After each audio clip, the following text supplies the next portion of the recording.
Hi guys, my name is Melissa Joyce. Thank you so much for joining me today. Today I am thrilled to be reviewing the first item from my August BoxyCharm subscription. It was the first thing I noticed when I opened the box. I had managed to avoid all spoilers. This was a complete surprise to me. It's probably the first item that you noticed too, and that is this Tarte Rainforest of the Sea limited edition number 2 palette. It's a mouthful, but it is a neutral, cool toned is how they describe it, palette.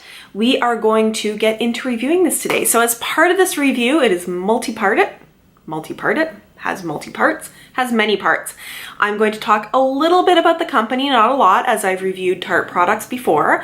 I'm going to talk about this product in particular. I am going to show you swatches of it. I am going to do 3 different eye looks for it and walk you through how I did them. And then I am going to give you my final thoughts on this palette as I have been using this. Enough for me to really form some ideas about this because I've been using it in different ways, different combinations, and I have some definite thoughts on this palette.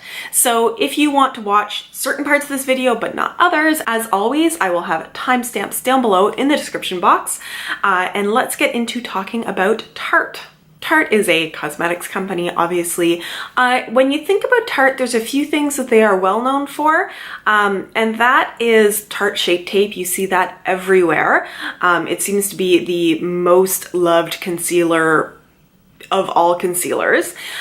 You also hear a bit about their Rainforest of the Sea products and their maracuja oil products.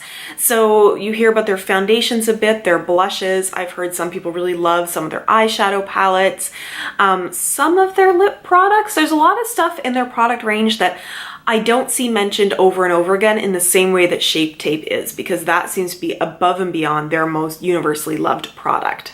I have previously reviewed both the Tarteist lip paint, and I will provide a link to that review down below in the description bar, as well as to the Tarte maracuja oil, which is my most viewed video ever, and also the one that I've gotten the most comments on that are like, wow, you talk a lot, which is totally fair. Back at that time, I wasn't doing like timestamps and that kind of thing, so some people were a little frustrated with the length of time of that video.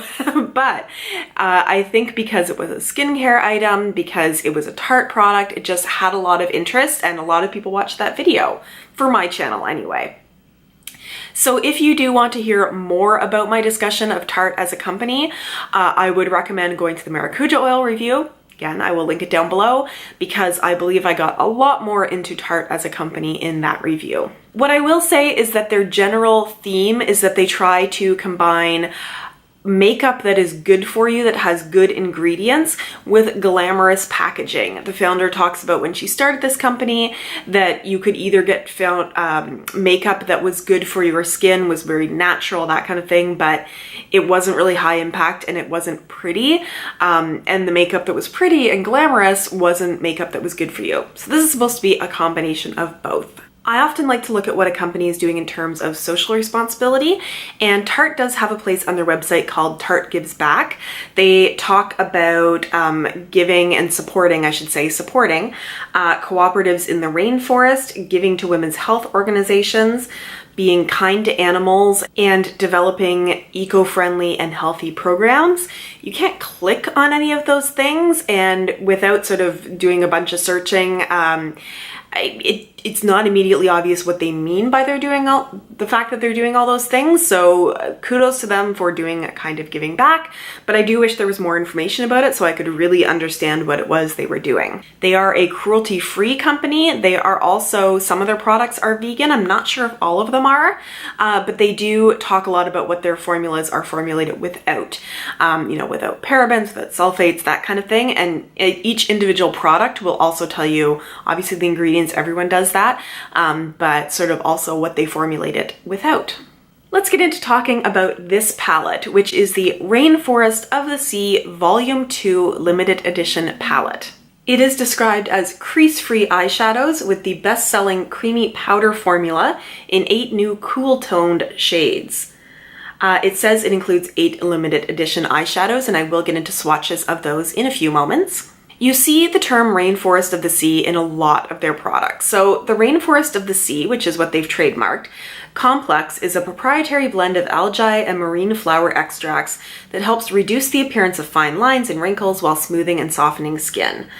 It does say that this is also made with coconut, which delivers intense moisture and is known for its antibacterial and conditioning properties, vitamin E, and mineral pigments. And in the product performance, they say to discover the next generation of Tarte's cult favorite plush powder eyeshadow palette, no primer or brush needed. The soft hybrid formula is part cream, part powder, and infused with oxygenated light reflecting spheres for a plump, smooth texture and seamless payoff that never dries out or flakes. They say it is long wearing, cool toned, 4 matte shades, 4 lusters that can be worn wet or dry. And you get the benefit of the Rainforest of the Sea complex. So I was interested in the fact that it was a cool tone palette, that it says you don't need primers, which I did test, and also that you don't need to use brushes, that you can apply it with your fingers, which is technically true of any eyeshadow, but it's interesting that they specifically point out you can do that. So again, we get into that a little bit later. If you live in the States and you buy this off of Tarte's website, it is going to be $36. If you live here in Canada and you wish to purchase this, you're probably going to end up getting it through Sephora. That's the easiest way. These are sold in store at Sephora, and it is going to set you back $47 Canadian. So it is a pricey little palette. The main ingredient in these shadows is mica. There is talc in there, but it is further down the ingredient list. So that's everything I want to say about this palette. So let's get into doing some swatches. I will show you some finger swatches of this. I just did finger swatches because you're going to see how it applies with the brush later on when I'm showing you the eye looks. Conch is the lightest matte color. So this is conch that you cannot see at all on my skin. This was building it up about 4 times. Sunset is this satin gold. This is sunset. Marina is this color that is matte that looks brown and a fairly dark brown in the palette. This is Marina, which looks so much more orangey yellow brown on the skin than in the palette. Seaside is another matte brown. Seaside, a matte brown. Siren is the darkest matte color, a chocolate brown. Siren, a darker chocolate matte brown. Breezy is a brown satin with very gray undertones. Breezy, which is that sort of brown gray satin. Riptide is a satin gray. Riptide, which is a dark gray satin. And Pearl is a satin white. And Pearl, which is a white satin. Swatch is done. Now let's get into the 3 looks that I am showing you. So to start with, I'm going to recreate this eye look. This is my everyday, I'm going to work, neutral kind of eye look. And because it did say that you could apply these with your fingers, that is what I did on this side. So I'm going to zoom you in so you can see, and I'm going to recreate it on this eye. So this is the very basic look that I'm going for. It's a little bit of shade into the crease of my eye, a little bit darker on the outer third, and then a light shimmery shade on the inner 2/3. And after we get it done, I'll put on some mascara, but for now, let me show you how I did that on this eye. I'm going to start by taking the lightest matte shade Conch, which for me is very much my skin tone. I'm going to get that on my finger, and then I'm going to blend that all over my lid up to my brow bone so that I'm giving the other shade something to sort of blend on top of and blend into. I'm then going to use Marina, which is this shade that does not look anything like it does in the pan on the eye. So I'm going to take that and I'm going to use it into where my crease is. For me, I always make sort of my crease a little bit higher because I have hooded eyes. Like if I open my eyes, you don't see any of my lid. And I'm trying to sort of lift my eyes a little bit and give a little bit more definition to them. I mean, it's called eyeshadow because you're sort of tricking into creating shadows and depth there where there usually isn't. So that's what I'm going to do, sort of concentrating most of the color under where the arch of my brow is. I said this in a previous video that A lot of people sort of like to concentrate the color out here. For me, because I have wide set eyes, I find that draws my eyes even further apart. So I try to keep sort of the depth of the color under the arch of my eyebrow. Now that I've done that, if I feel it's not quite blended enough along the top, I'll go back into conch and use that to sort of blend the two colors together a bit more. I'm blending with my fingers, so it's not going to be the most precise thing in the world. The idea being, I guess, that this is faster or that it warms the shades up a little bit with your finger. So I'm going to go into Seaside, which is the next darkest matte color, and use a little bit of that onto the lid right along the lash line and then blend upwards. It's not a huge amount of color payoff, as you can see. You really sort of need to keep going in with this shade and working it. So there we go. I've deepened it up a bit and then I sort of blend again. And then I'm going to go into this very deepest shade just very lightly on my finger and just run it right. This one does have better color payoff, right along the lash line. And again, blend it upwards so that I get a little bit of deepness in shade on the outer part of my lid.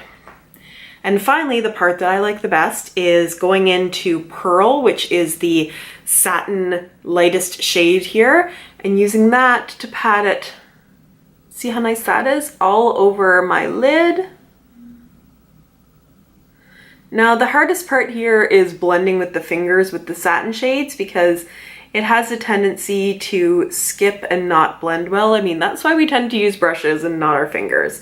But I found if I go in once and sort of move it around a bit, that blends it, and then I go back in again for more of the shade so that I can build up the intensity of it. There we go. And the final thing that I did was go back into Marina, which was sort of that mid-tone crease shade, and use that to again blend the shades all together. So that is the look.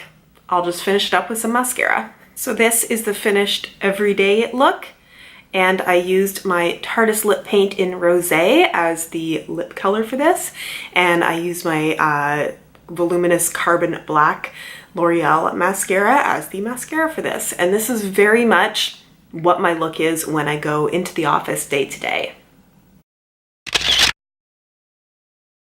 For the second look, we're playing more into a darker, blown out kind of eye look that plays up the gold shimmer satin that is in there. Not a shimmer, it's a satin.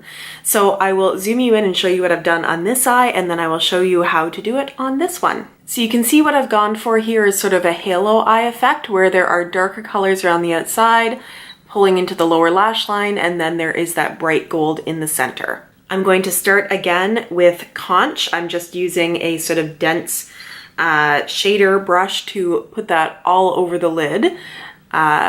Just like that, just so, again, there's something for the colors to blend into and hopefully it will blend a bit nicer. I am having a bit of trouble right now with my eyes watering a bit, which is sort of taking away at some of the color in the outer edge of my eye, but hopefully they have finished watering so I can get on with the look. Next, I'm going to take a fluffy blending brush and I'm going into Marina. And with that, I am sort of putting it all over my crease and in the inner and outer corners of my eyes, just blending all over. This is going to just so you sort of a transition shade for everything else to blend into, and I start putting darker shades on. So I'm just kind of placing it where I want it and just leaving sort of a space in the middle of my lid because I don't want anything where I'm going to be putting the gold, just so that that really stands out and has impact. One of the fun things I find about these shades is you really have to keep going back in and back in. It picks up very little pigment, which means you're not going to have a huge mistake right away, and there's really no fallout with these matte shades whatsoever. But you have to keep going back in and keep going back in to be able to build the colors up. Now that I've got that shade laid down, I'm going to use the same brush to go into the next darkest brown, which is Seaside. And I'm going to use that to keep darkening, not going quite as high, but using it on the inside and the outside of the lid to keep deepening those shades. Now going into the deepest chocolate brown Siren, I'm going to be using a detail sort of little shader flat brush. This one is from Loyal and Langnickel. It's an Omnia brush. This was from a previous BoxyCharm. And basically I'm using this to sort of pick up the color because I need that denseness to pick the color up well. And I'm going to place it and then blend it with my blending brush. So I'm placing it in the outside corner there. I'm placing it in the inner corner.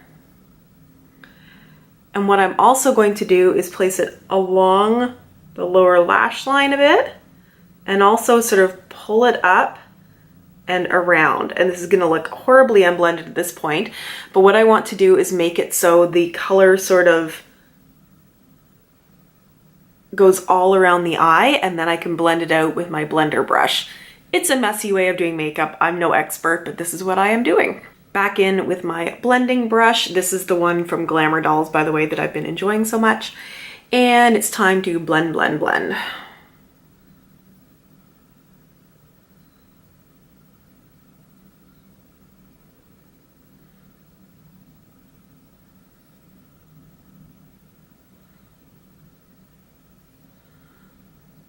It's interesting doing makeup one eye at a time. I would usually go back and forth because I can see I really made it deeper on this side underneath than I did on this one. Sometimes we use our fingers to take a little bit away, but there we go to sort of get the blown out look around. And then I really like to put satin shades on with my fingers. So I'm going to do that with this gold one. Let's place it right in that space I left in the middle. I'm going to pat it out from there. Oop. You can see how much that skips and everything when I do it with my finger, but then I use my brush, blend, and go back in with my finger. Everything is sort of playing and figuring. Now I feel like I made it a little too heavy here along the edge as compared to the other eye. Maybe I just need to put my blending brush back into Siren.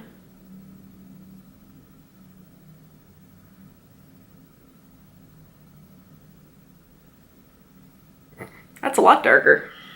So I'm just gonna keep blending. Is it perfect? No. What I can also do is go into Conch, that very skin tone shade for me, and use that to blend and soften the edges a bit. It's probably as close as it's going to get between the two eyes. Now I'm going to go in with another little sort of dense flat shader brush. This is one from the Sephora collection, and pick up Sunset, that gold shade on there, and run it under the lash line here to get that gold running underneath as well. And then I'm also going to do an inner corner highlight with the gold to sort of give everything a little bit more shimmer.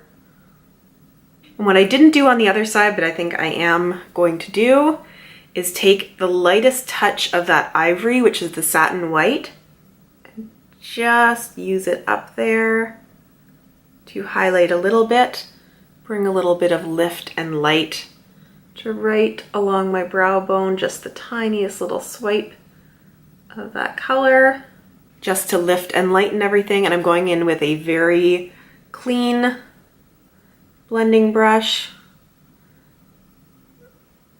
to get all those edges.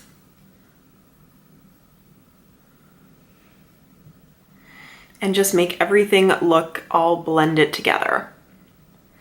I'm going to put on some mascara and then zoom you out to show you the final look. There we go. It is a blown out halo kind of look that is a little bit more glam looking. Not an everyday kind of work look for me. I used Lash Paradise on my upper and lower lashes, and on my lips I have used a NYX Cosmic Metal. This one is in the shade Galactic Love.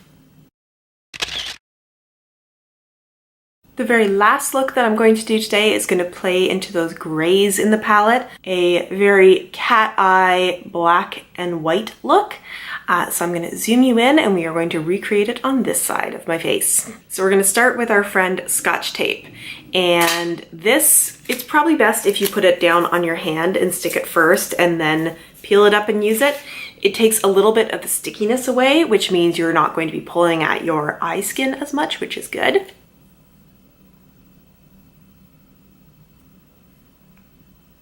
Hardest part about this look is getting the tape even. Is it even?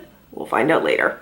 But I'm gonna start with going into that shade Marina, which is sort of the most neutral transition shade that we have here. And I'm really going to put that like all over. It's basically going to be my base all over my lid. The only place I'm trying to avoid is right in the lower inner corner, but otherwise it's going everywhere. And not all the way up to your brow bone, but sort of trying to concentrate with getting like your crease and also along your lash line. And the thing about having the tape there is you don't need to be really neat about it.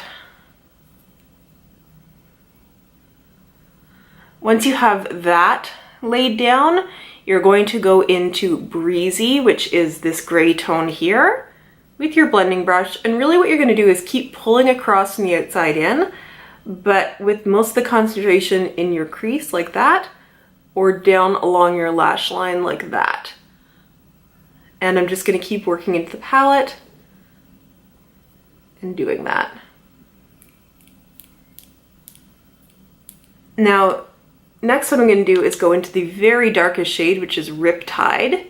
And again, I'm going to do that along the lash line and in the crease and just keep blending and pulling that color across.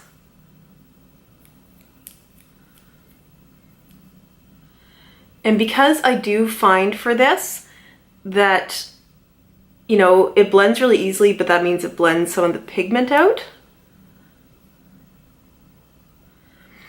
The very final thing I do is go into that dark shade Riptide and place some of it down without really blending it out to just keep it dark. There we go, it looks like a mess. Let's hope this does its magic. Oop.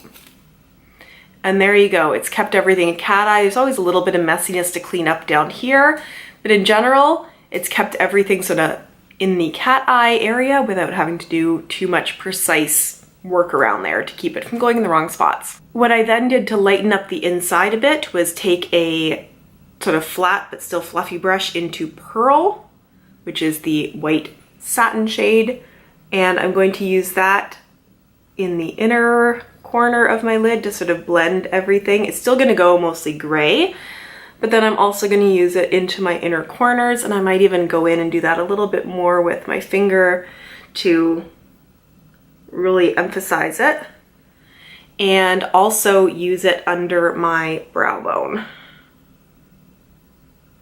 Put a little bit more there than I maybe should, and that gives a very black and white cat eye effect. To play that up, I'm going to go in with some liquid liner and do a wing. I'm also going to put on my mascara and a lip color, and I will be right back to show you what this all looks like. There we go, that is the final dramatic cat eye with liquid liner and mascara added. To finish off the look, I went for a dramatic red lip. It is Romantic Red from Tease Cosmetics, and that is the finished look. So what are my final thoughts on this palette? I have many thoughts. I have confusing thoughts. I have been back and forth and all over the place on this palette, and what I'm gonna do is what I usually do is give you the pros and cons, because we all like different makeup, we all use makeup differently. So I will tell you the pros and cons of this, because maybe the things that I can overlook you can't. Anyway, all of that, and then I will tell you would I personally purchase this.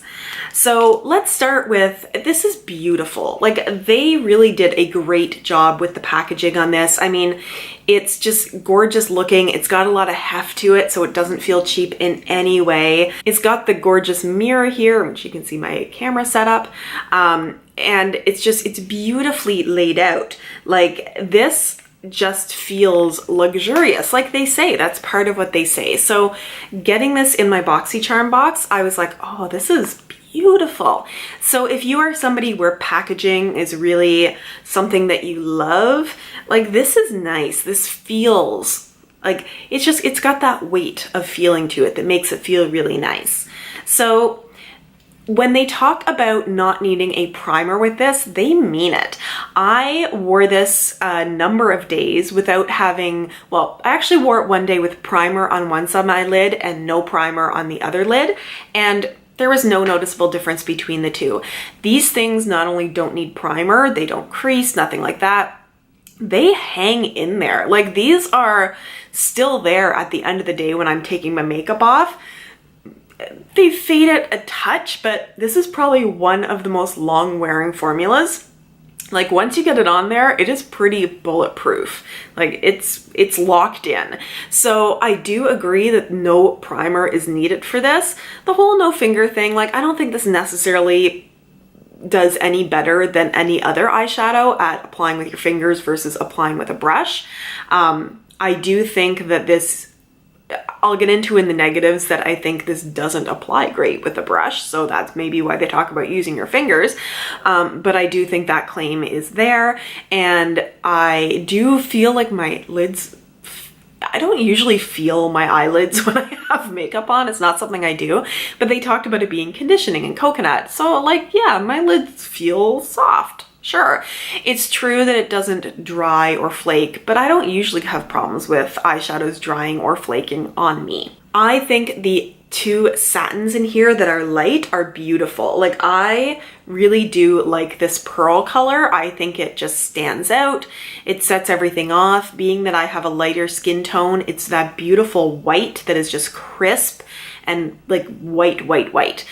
So it really provides a crazy highlight for me, and I think that shade is beautiful. I think the gold is also very nice. What else do I think is a pro about this? It's neutral. I think this would be a good accessory palette. Like, if you paired, I have a few more negatives, so I don't think this is the best neutral palette you can get, but it's neutrals. Now let me get into the cons, because I'm trying to skip over some of the stuff I want to say because I'm trying to do all the pros first, but let me tell you about what I think of the cons. These are really hard to pick up with your brush. Like, you gotta keep going in there and keep going in there. Let me see if I can show you what I mean with a clean brush. So this brush right here, which we also received in our BoxyCharm this month, and this is clean, so it's like white at the end there. Are you gonna focus for me? Yeah, so you can see that. So let's put the palette up here and go in there a little bit. Like, you barely see it on the brush. And if you compare that, I know Anastasia Beverly Hills Modern Renaissance is like completely at the other end of the range, but see how little product it picks up? So it's hard to pick it up onto the brush. It feels like you have to dig in and dig in and dig in. So, you know, it's just a different formula than I'm used to, because it's hard to get it onto your brush. It doesn't feel like there's a huge amount of color payoff with a number of the shades. But then once you get it on, it stays, and there's the tiniest bit of fallout with the satin shades if you really pack it onto your brush before putting it on, but there is no fallout of the other shades, no fallout from the matte shades, nothing like that. So it's a different kind of formula. So if you are somebody who wants a formula that you're going to need to build up that blends really well, and you really don't want fallout, then this is what you go for. If you want something with a lot of pigmentation that you just touch your brush in and then you've got a lot of color, this is not going to be for you.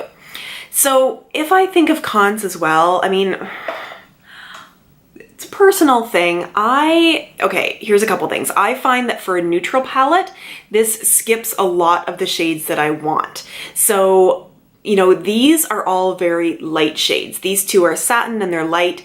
This one here, which is the matte colored one, it's exactly my skin tone. Like, you see nothing of it on me.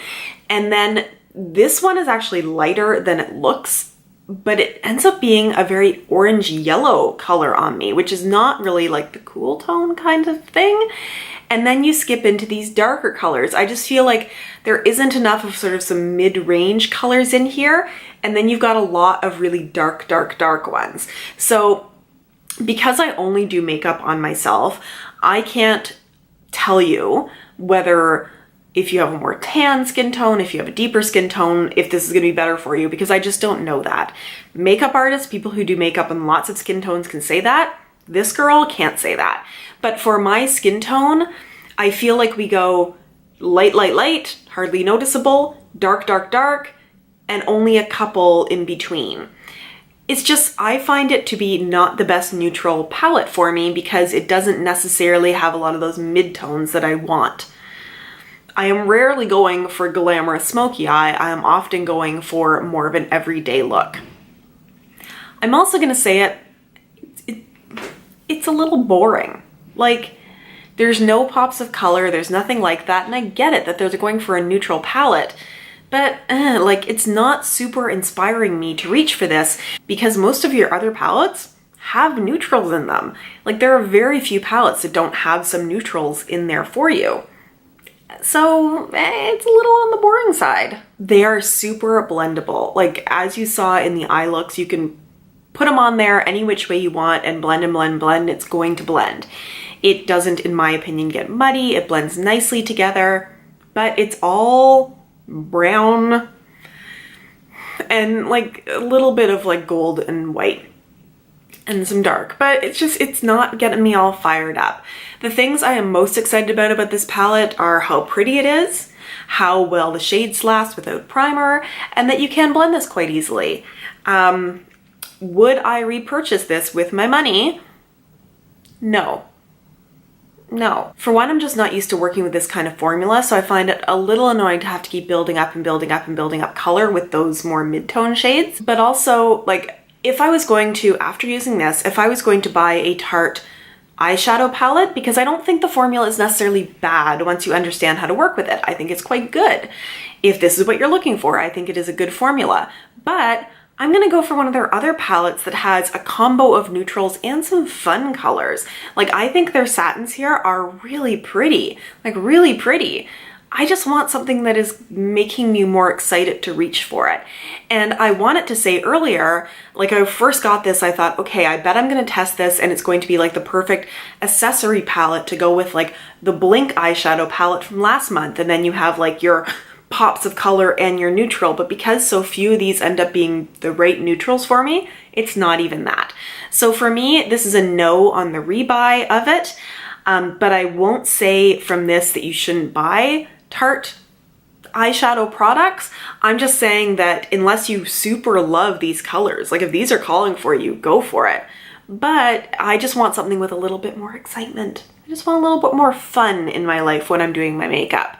And this doesn't really do it for me, unfortunately. I hope you enjoyed this review. Please let me know what you think of this and Tarte eyeshadow products and formula. What other products or palettes are awesome from them?